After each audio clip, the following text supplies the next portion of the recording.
সাকিব খান ছাড়া খুব ব্যবসা সফল ছবির নাম বলে দিয়ে পরাণ, হাওয়া।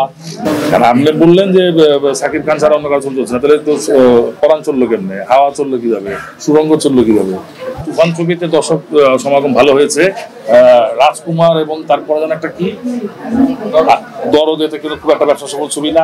সাকিব খান ছাড়া ইদানিং সিনেমাগুলোতে দর্শক টানছে না। আপনি কি মনে করেন দুই-তিনটা সিনেমার নাম বলেন। যদি বলি গত 2 বছরে তুফান থেকে শুরু করে রাজকুমার এগুলো থেকে কিছু দর্শক পেতে না, আপনাকে তাহলে আমি একটু বলি। তুফান ছবিতে দর্শক সমাগম ভালো হয়েছে।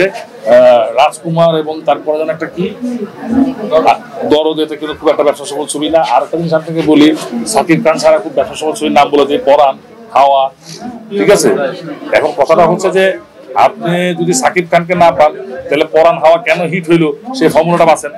তাহলে কি একটা সুন্দর গল্প, একটা সুন্দর অভিনয় শিল্পী কলাকুশলী সেখানে ছিল। বড় কথা হচ্ছে স্টার হচ্ছে ডিরেক্টর। কারণ আপনি বললেন যে সাকিব খান ছাড়া অন্য কারো ছবি চলছে না, তাহলে তো পরাণ চললো কেমনে, হাওয়া চললো কিভাবে, সুরঙ্গ চললো কিভাবে? আপনি 21 সালে একটা বক্তব্য দিয়েছেন দেশে হিরোইন নাই, হিরো নাই, আর ভিলেন হবে কিভাবে? হিরোই হচ্ছে না, আপনি কি বলবেন? কেন হিরো নাই সেটা কারণ হচ্ছে আমাদের কন্টেন্ট নাই, আমাদের ছবি হচ্ছে না, আমাদের মার্কেট নাই, আমাদের প্রযোজনা সংস্থাগুলো একে একে সব বন্ধ হয়ে গেছে। রেগুলার প্রডিউসার বলতে কেউই নাই। এখন যারা আছেন তারা হয়তো খণ্ডকালীন বা হয়তো কেউ একটু সিনেমার প্রতি ভালোবাসার কারণে একটা ছবি বানাচ্ছেন। তো যদি কন্টেন্ট না থাকে তাহলে শিল্পী গ্রো করবে না, শিল্পী উঠে আসার তো কোনো চান্স নেই। ইন্ডাস্ট্রি পরিবর্তন হওয়ার জন্য আপনার পরামর্শ কি থাকবে? ইন্ডাস্ট্রি পরিবর্তন হওয়ার জন্য আমার পরামর্শ না, আমার একটা আহ্বান আছে বাংলাদেশের দর্শকদের কাছে। আপনারা খুব বেশি বেশি বাংলা ছবি দেখেন, সিনেমা হলে দেখেন, বাংলা ছবির পৃষ্ঠপোষকতা করেন, বাংলা ছবির প্রশংসা করেন, বলেন যে বাংলা ছবি ওয়ার্ল্ডের 1 নম্বর ছবি।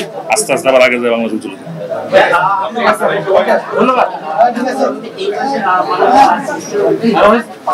বাংলাদেশ স্মৃতির উদ্দেশ্যে একটা কথাই বলতেছে যে আমি চলচ্চিত্রে আপাত মস্তক চলচ্চিত্র প্রেমী একজন মানুষই পেয়েছিলাম, সেটা হচ্ছে মান্না ভাই। আমি আরেকজনের নাম শুনেছিলাম, সে নিয়েছেন জসিম ভাই, কিন্তু তার সাথে আমার কাজ করা হয়নি।